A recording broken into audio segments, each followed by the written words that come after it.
Денес Македонија повторно е пред голем испит. Европскиот пат повторно е закочен. Отворено и безсрамно ни кажува дека тоа ќе трае и натаму со децении, божем како заштита на националните интереси.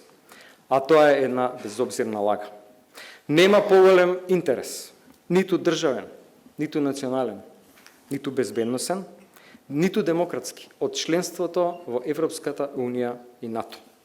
Владењето на правото навистина беше разнишано, но по последните партиски упади во правосудниот систем тоа е целосно уништено. Довербата во институциите е ниска. Корупцијата стои како тешка сенка на државата. А кога во 25-та година трагедијата во Кочани ја отвори раната на системската неодговорност, сите видовме што значи корупцијата кога ќе престане да биде абстракција и ќе стане човечка трагедија.